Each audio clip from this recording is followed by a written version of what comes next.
एक क्वेश्चन 3 दिन से आ रहा है, F8 का कोई बच्चा है, राइटिंग चेंज कर करके आ रहा है question.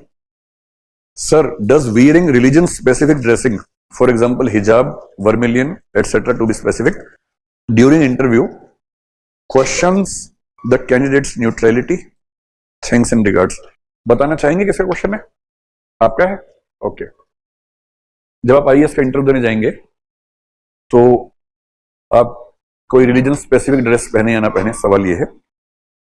Number 1, anything that has been accepted as the essential practice of your religion, you can easily wear that. For example, a Sikh boy wearing a turban is fine, no questions at all.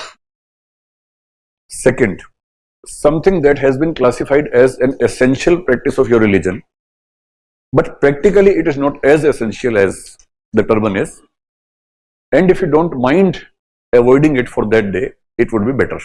For example, जैसे Sikh community में constitution कहता है कि कृपाण रखना भी एक essential part है, लेकिन अब आप इंटरव्यू में कृपाण लेके जाएं, ऐसा आमतौर पे होता नहीं। I have never seen such situation. तो अगर अवॉइड हो सकता है तो अवॉइड कर लीजिए इंटरव्यू के समय पे, है ना। Third, anything that has not been classified as the essential part of your religion, if you can avoid that you should avoid that. For example, हिजाब के मामले में अभी वो एसेंशियल पार्ट नहीं है। कर्नाटक हाईकोर्ट के फैसले में भी यही है कि it's not essential part, it's a choice. Central government generally doesn't stop, doesn't deny और doesn't ask anyone to not wear hijab, so you are permitted to wear hijab. पर अगर आप हिजाब पहन के जाएंगे तो एक क्वेश्चन मार्क दिमाग में आ सकता है मेंबर्स के, ऐसा लग सकता है कि आप ज्यादा कंजर्वेटिव हैं। Maybe they won't ask any question, maybe they will जज without asking question, and if they judge you without asking a question, it can be, I mean, detrimental to your success. ऐसे ही कोई हिंदू लड़की है, शादी हो गई है, तो जरूरी नहीं है ना कि उस दिन पूरा सिंदूर लगा के जाना है। इंटरव्यू के दिन ट्राई कीजिए कि ये चीजें बहुत हावी ना हो। कोई अंगूठी पहनते हैं, चेन पहनते हैं, वो सब अवॉइड करना चाहिए कि ना। और आजकल तो वैसे इंटरव्यू से पहले उतरवा ही लेते हैं।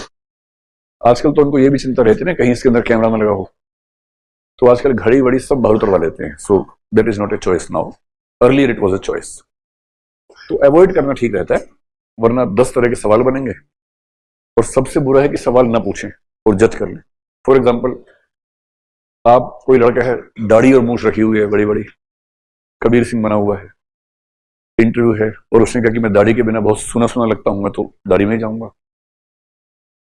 कोई मना नहीं करेगा आपको, लेकिन उनके मन में सवाल आएगा कि यार तुम आईएएस बनने आए हो, और एक सिविल सर्वेंट बनने में एक बेसिक ड्रेसिंग एटिकेट्स भी आते हैं।